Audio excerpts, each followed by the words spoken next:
Hi, Liz. Thank you Hi, so much for joining me here to talk about somatic interrelationship focusing. I'm so happy to be here. It's wonderful to see you.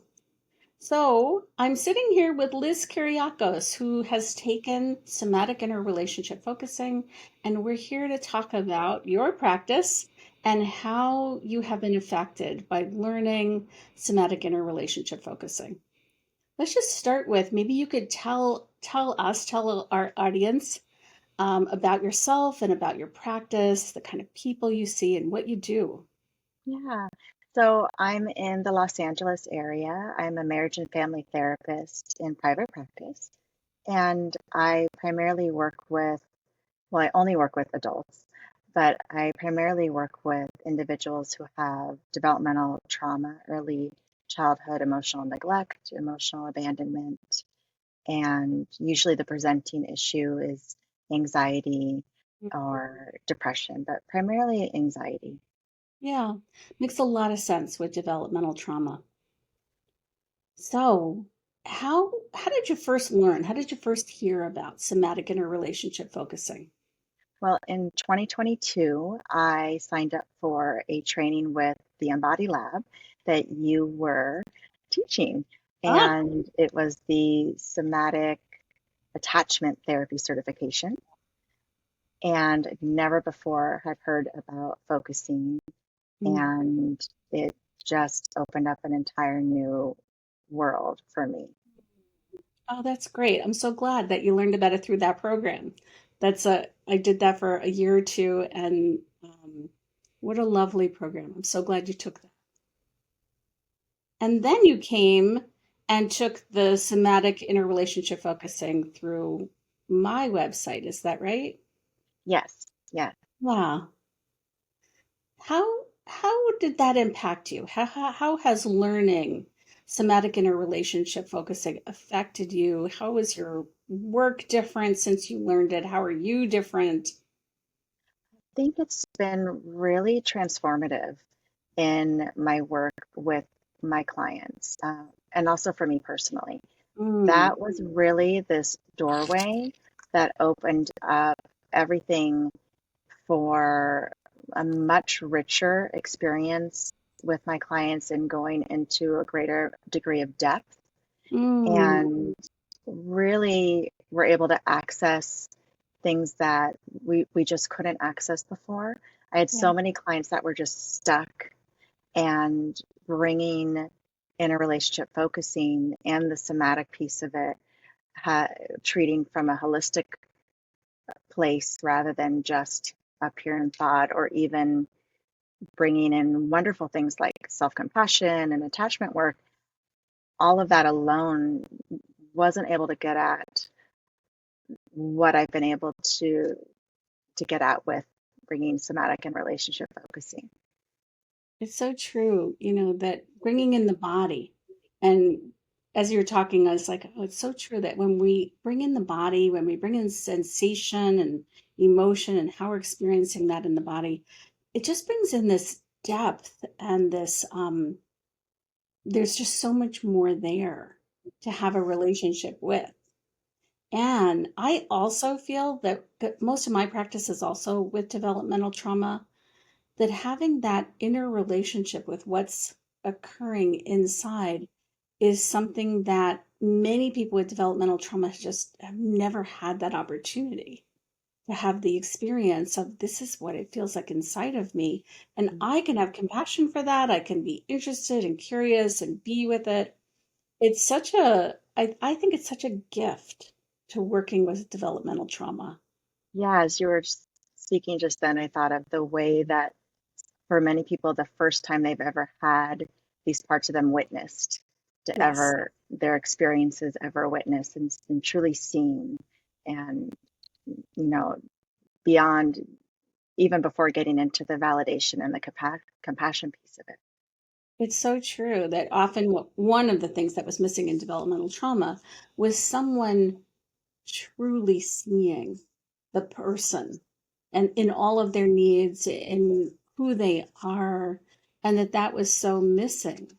And then the person grows up and emerges into adulthood and just has never had that experience of being really compassionately witnessed and seen and from an attachment perspective of like responded to in who they are.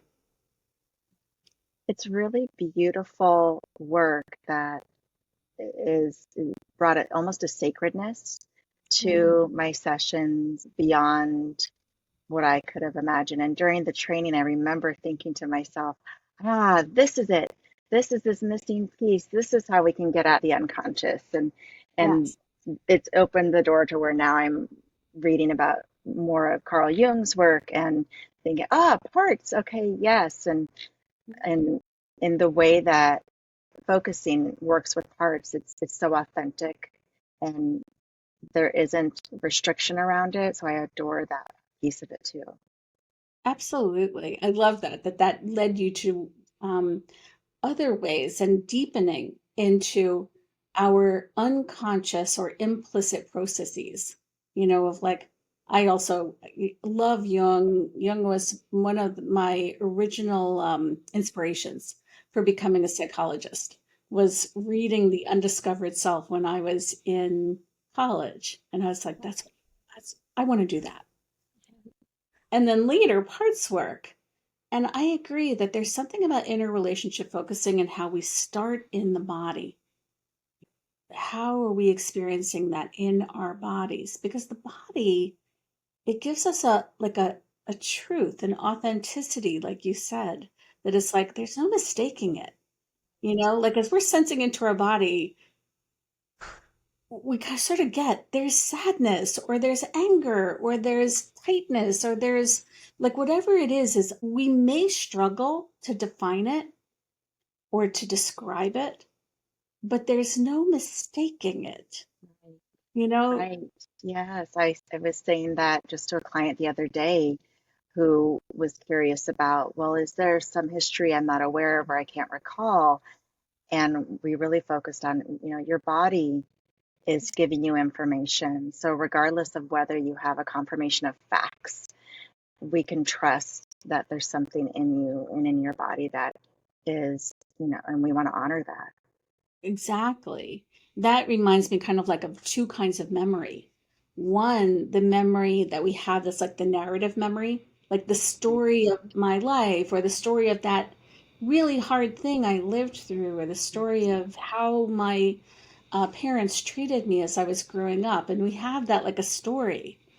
But what we learned from it, we have in our a subconscious, right? That's in our implicit memory. And like you said, people will often be like, I don't really remember it, but what we do remember is the feeling of it. Yeah.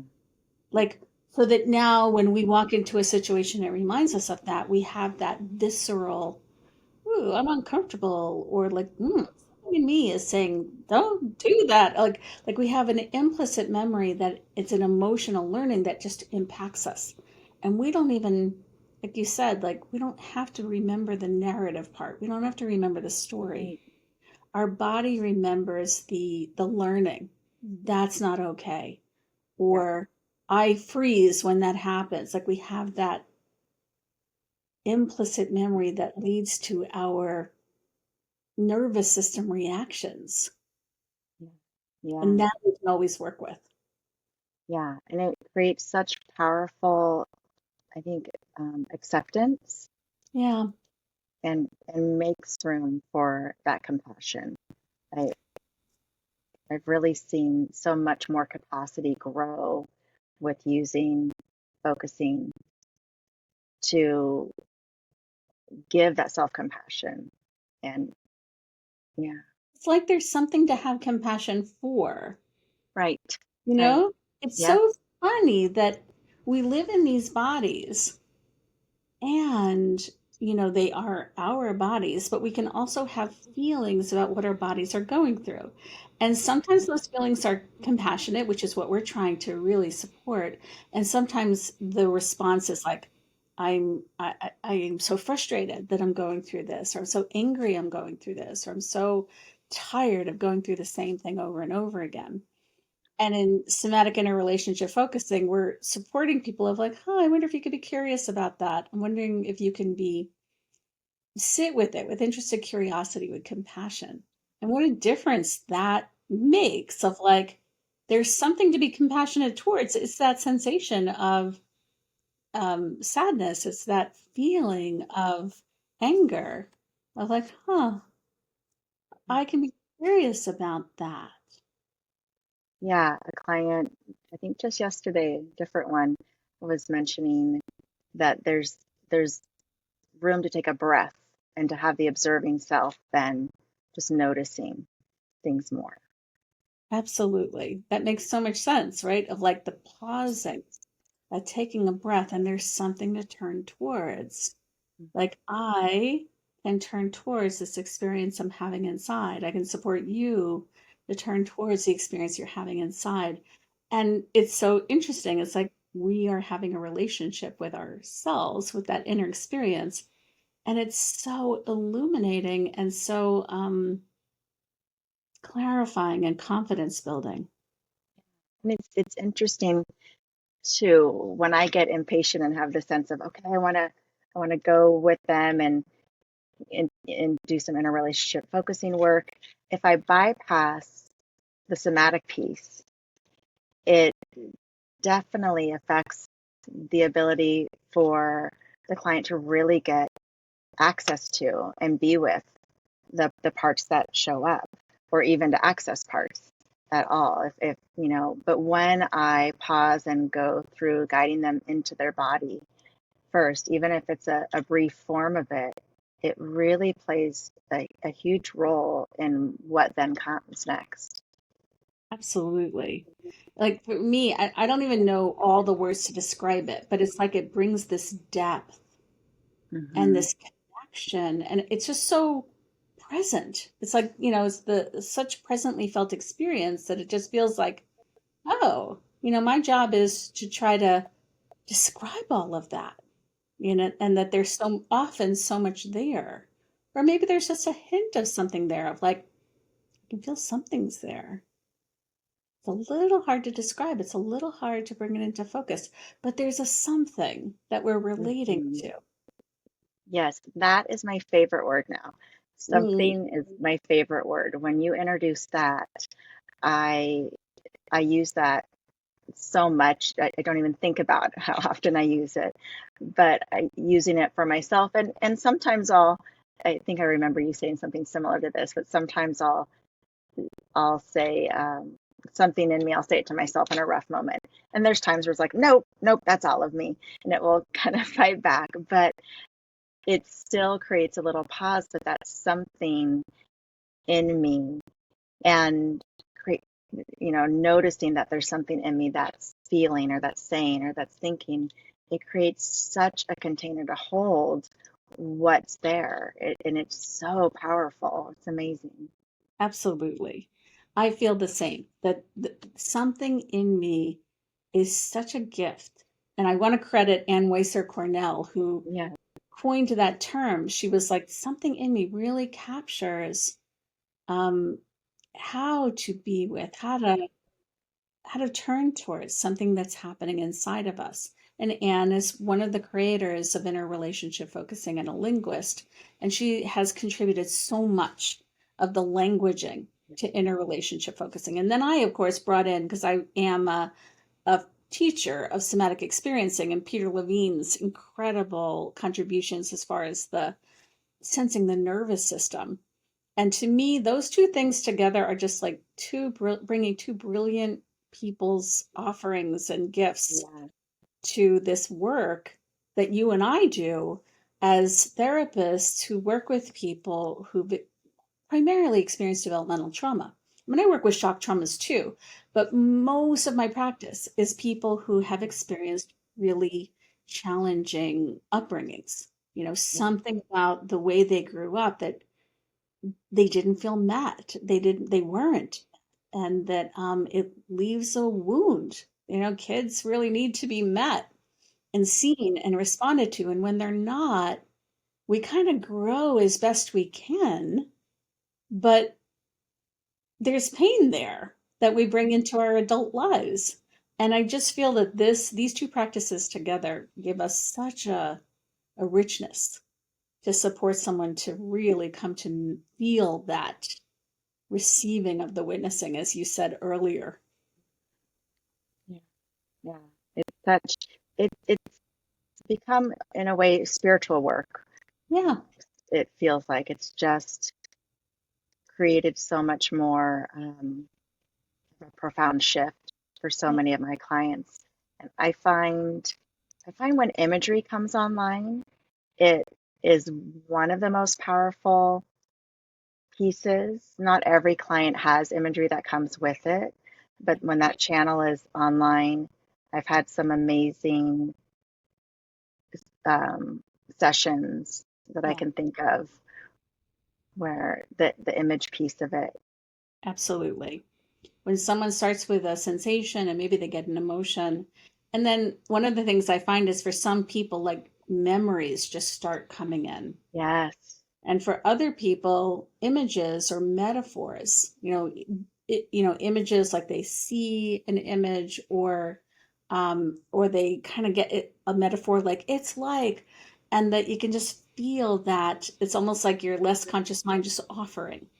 Here's a right, way with this. Here's a way to start making, connecting the dots and making those connections that feel very missing sometimes for people with developmental trauma. Like no one supported them to connect the dots.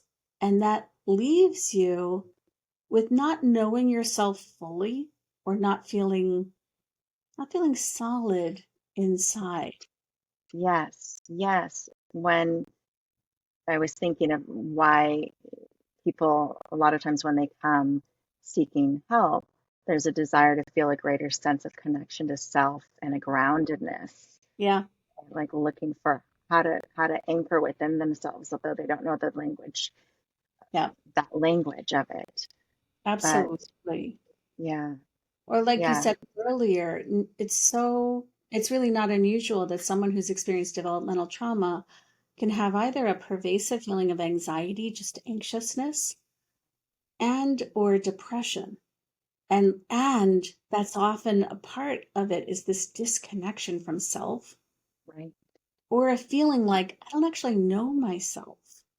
I do these things and I don't get why I do them. Or I don't know who this person is who does these things that I do. It upsets me. I want to be like this, but I see myself doing things like that. And help someone to sort of fill in those missing connections, often through the implicit memory. That because when you're like 6 months old or a year old or 2 years old, you don't remember. right, This right. is Body this is remembers, but there's no, yeah, yeah. And so you don't yeah, remember, oh, this is why that's scary for me, or this is why that makes me collapse and go into depression, or this is why it makes me angry all the time. We don't remember. Those dots are missing. But something like yeah, IRF helps us to feel it in the body. And then, like you said, when those images start coming in or memories start coming in, it's like the dots start connecting. yeah. It's always it makes me kind of a giggle because most clients will say something like, "This is going to sound really weird," Yes. and right, Yeah. and I'm always like, "Yep, great. Now we know we're getting into something." And I remember one of my first in the training in one of the practice sessions, sitting and doing it, and this angry part came forward, and it looked like the little angry red guy in the movie Inside Out. Uh, And I remember, you know, acknowledging it, saying hi to it, I'm here with you. And it just sat there and it gave me kind of this teenage vibe, side eye. And I said, and I'm here with you as long as is needed. And it was like, really, really, we'll see. And the whole session was me just kind of sitting there with it in in the silence. And by the end, it almost moves closer to me on the bench and was like, all right, okay, all right, we'll see. We'll see if you show up again. And it was this really profound piece of working on allowing healthy aggression to come out. I love that. Thanks for sharing that. I love that, it showed up as something that you were familiar with, this character from the Inside Out movie. And it showed up as I'm not so sure, like it had its own attitude. Yeah. pinpoint of Yeah. view, and it's showing you, like, I'm not gonna trust you. It's giving you side eye. And Hmm. it's also showing that it's responsive, like Right. not necessarily immediately, but I love that it shows like I'm checking you out. You know, Right. are you trustworthy? Are you Right. someone I might want to get to know better? And it shows you like the trust can be earned, but needs to be earned by being trustworthy. Right. Yeah, Right. Building that trust with ourselves that so many with developmental trauma and yes, other traumas have lost that trust in self, trust in body. absolutely. I think it's so central to working with developmental trauma. We often talk about developmental trauma in terms of not trusting people outside of you. But I think that maybe even more painful, I'm not sure, is the loss of trust of yourself. Yeah. Yeah. Can I trust you? Will you respond to my needs or will you ignore them? Will you respond to my needs or will you endlessly criticize me and tell me to change? And the building of trust in yourself, of I'm gonna listen, I'm gonna, like you were with your part saying, I'm gonna be here, I'm listening. And that it wasn't immediate, like, oh, thank God. It was like, no, it's gonna take some time. Yes. And that building trust takes some time when you've lost trust in yourself or maybe never had trust in yourself. And something you said made me think about the way I perceive the inner critic has shifted dramatically Ah, since working in this way. yeah. Because previously I would work with people and say like let's give it a name and let's talk back to it and you know Yep. and in doing this work it's been wait it's likely, although we don't know till we get into contact with it, but likely that it's a scared part. It's a part that's trying to protect. It's Yes. the protector part, right? And so it wants to make sure that we know. And that is such a help for people and for myself to see this inner critic not from this place of trying to tear down, but to try to keep safe. Absolutely. It's so powerful, such a powerful reframe to really get that those critics they're scared, they're worried, they're trying to protect you from something. And such a dramatic shift from what many of us learned before, which is sort of, oh, tell people to just ignore the inner critic, tell them to, walk away from it or give it a different job or, like whatever, like somehow dismiss it or Mhm. override it. And here in interrelationship focusing, it's so powerful to just sit with it and to be able to say, I'm sensing you might be scared about something or you might be worried about something. Maybe you could let me know. And then also to add this other lovely piece that Anne and Barbara added, which is, and we can also sit with the part that has been criticized and might be feeling kind of bad or diminished or have their self-esteem really lowered by having received all this endless criticism. I love that. Yes, that Yeah. part as well. Yeah. So it for me also that was such a huge reframe and such a gift to realize that inner critics really they need to be heard, they need attention, they need company, they need to rebuild relationship and trust with the whole of our being. Right. Yeah. Right. Yeah, and the question is what is there something you need me to know? Or Yeah. what is important for me to know from you? Right. Yeah, Again, that absolutely. curiosity piece. Yeah, absolutely. And in IRF, we also have a like almost like a line of questioning with inner critics of like, what is it you're not wanting to have happen to me? And what is it you're not Mm, wanting me to have to go through? And there's such, just prompts to really get to know w- what the inner critics are trying to protect us from. Like you said, like I think of it as these are little messages, often not conscious messages from our past selves. Sometimes, like you said, almost like pre verbal or pre memory selves of what was scary and what you never want to have to face again. Right. Right. Yeah. Yeah. I was So thinking of different clients and I was just different. going to ask you about Ah, that. I was going to ask you okay. if there was like a particular client or situation where you used IRF where you found it helpful. Yeah, I've had several. The one in particular that I'm thinking of, we started in the body and really just accessing,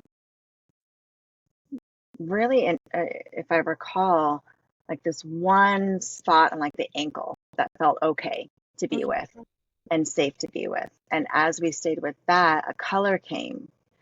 And then the color brought a memory that had not ever been recalled of being very young and lost and then punished for being lost.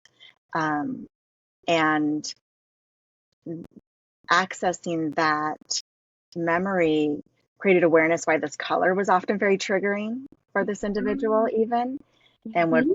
provoke such a, like a somatic, like a felt sense of yuck Yeah. and fear, and also opened up room again for the self-compassion piece for that young one who had felt so scared to get lost, and insights also about the response that was received now that this person was a mother and, you know, wouldn't respond in the same way that she was responded to.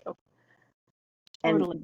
it was a really powerful session, but simple also in many ways, but created a really big shift in how they received themselves in moments they'd previously been very harsh and very critical. Yeah. Um, That sounds so profound. There's so many things in what you talked about. Everything from, connecting the dots, like, oh, that's why that color is so distressing or activating for me. And our awareness, like that neurons that fire together, wire together, of like something that happened alongside something that was really distressing. We don't remember why that color was distressing to us. We just know something bad happened and it's not good. And then that piece with trauma, which is it's never just the event. One, it's our nervous system response, but secondly, especially as kids, it's how we were responded to. yes, yes, this was a one set example of the whole picture of childhood in this way. Yeah. And how often that happens. Like part of the trauma is, like I can remember a session where a child had had a near drowning, had gotten caught in a undertow, and no breath and terrified. And they were pulled out of the ocean, and the other kids laughed. Probably as a way to try to discharge their own anxiety. Yeah. But of course, that's what the Mm. child remembered now as an adult of like, I almost died and people are laughing. And how that adds to the trauma of people not helping. And Yes. as you indicated for your client, sometimes it encapsulates how someone was responded to in their distress. So, like if a parent frequently was dismissive of, oh, just get over it, pull yourself up by your bootstraps or whatever, just go on, or you're being a baby, then that's also part of the trauma of how you were responded to. And like that session, I think simple, but so profound because it captured all those elements of these layers of trauma within the nervous system, within the person, and helped your client to be like, oh, this makes a whole lot more sense. I make more sense.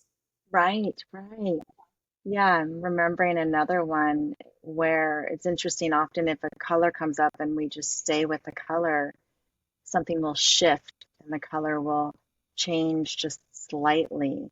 Or if they're noticing nothing, right? And as you taught me to like stay with the nothing, Yeah. see what comes with the nothing, something always Yep. will come with staying with the nothing, which is such a helpful thing as a therapist when you feel, when we feel stumped sometimes, right? Yes. And that's one thing I think I've learned so, so it's been so important in my growth as a clinician is the not working to fix, the Yeah. not working to get in there and tinker about and to really know that I can trust that their body and all of them has the wisdom and the ability to heal, and I'm just a guide Yep. on that. So beautiful and such a deep learning for all of us. You know, I think especially early in career, but even later, like the relationship to nothing, like, oh, what do you notice when nothing? And to really get nothing is something. Yes, It's yes, nothing is not a cipher. It's not a absence. It's a no, that's a something. yes, And that when we stay with nothing, often more emerges because sometimes nothing is protection from the feelings behind it, right. or nothing is I evacuated all of my feelings because they were too intense or too scary, Oh, I or love that phrase. Yeah. yeah, or they're so far away. I keep my feelings a mile away from me. I can barely feel them, but that nothing is always something. It's just a matter of can we can we have the capacity? Can we, like you said, that can we give it time? Can we trust that Yeah. as we sit with it, more will come? And I think the piece of somatic experiencing of facilitating pendulation, Yeah, helping also, the piece, the titration and all of that, and bringing that into IRF is hugely beneficial. absolutely. And I think some of the safety measures, of like, well, one, just recognizing pendulation, which is an organic rhythms of the body of the rhythmicity of the body is part of how we manage tough situations, Right. of like, oh, something was hard and then we take a break or we cry, cry, cry, cry, cry, and then we breathe. Like there's this natural break, and that's part of how we manage tough situations. And using that awareness of a person, noticing the person's rhythms, is a part of creating an environment of support for someone. And like you said, titration of like, we don't need to be with it all at once. We can be with it a little at a time in a rate and an amount that feels tolerable or, that you have capacity for. The realization it doesn't need to be as intense as it was when you first experienced it. Right. Yeah. Exactly. Are there ways, you might have answered this, but I'll just ask again. Are there ways that you feel you personally are different or any experiences where you feel like, oh, this really helped me? Knowing SIRF really helped me with this. Oh, definitely. I do think that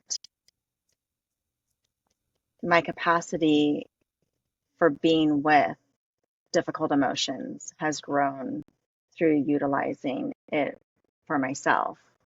Um, and recognizing when a part is louder Oh, than others, whether I, you know, the language of like emotional flashback or things of that nature. yeah. Um, and it's made as someone who struggles with perfectionism, like perfectionist in recovery, I guess. Mm. But self-compassion is so much more accessible, which then helps with regulation and really, as myself, a survivor of development or developmental trauma or survivor of childhood abuse. And I also think my experience has also been that first learning IRF and then the somatic, learning the somatic piece and then them coming together, it really opened me up to my accessing my intuition Mm, more. That this was a part that had been silenced. I also grew up in a high control group church.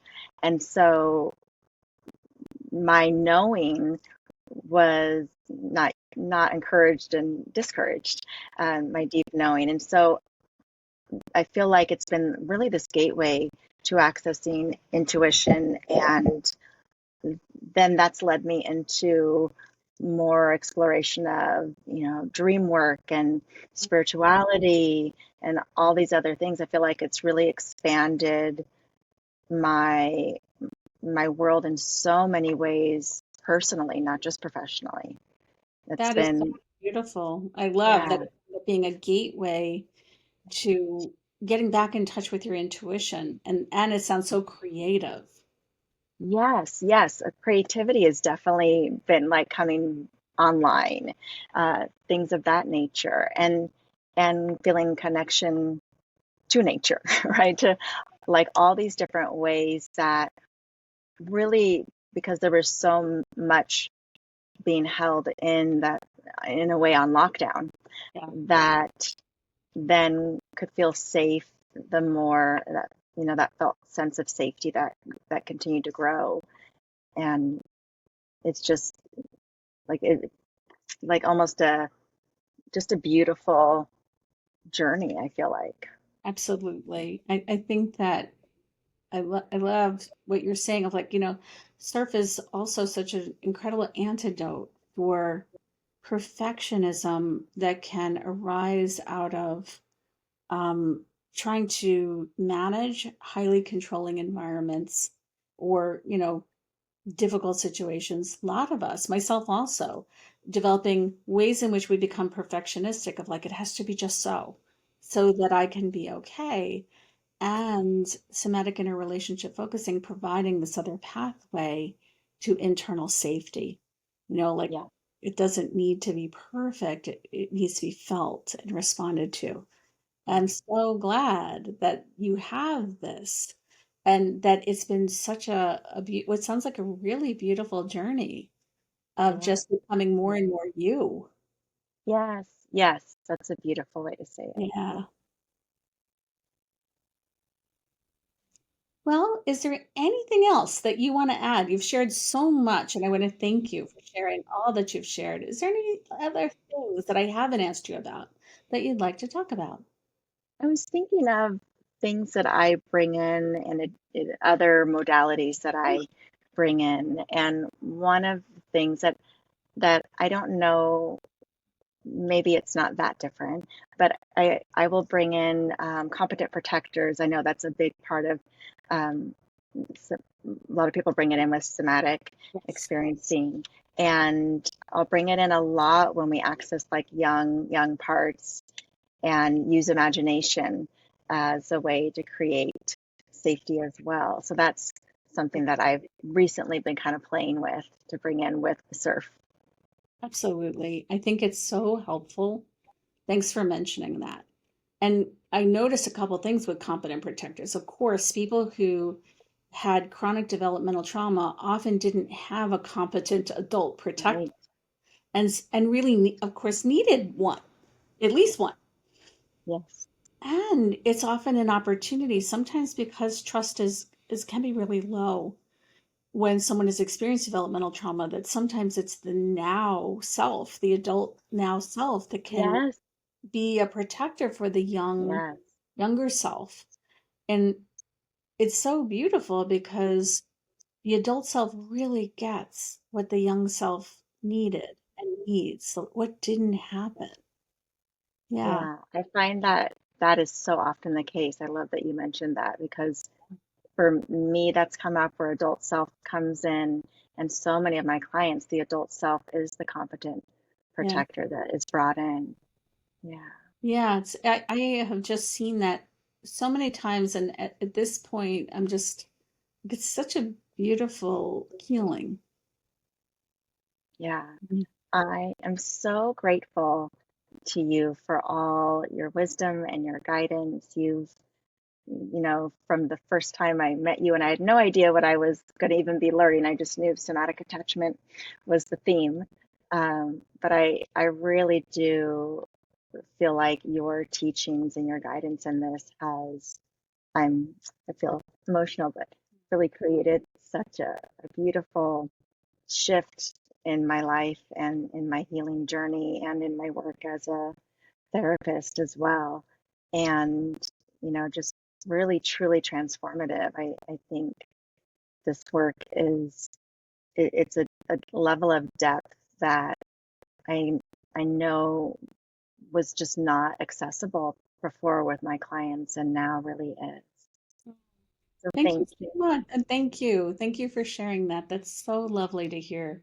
And it's a gift to me when I learn that things that I have taught have made such a difference in someone's life. So thank you for sharing that.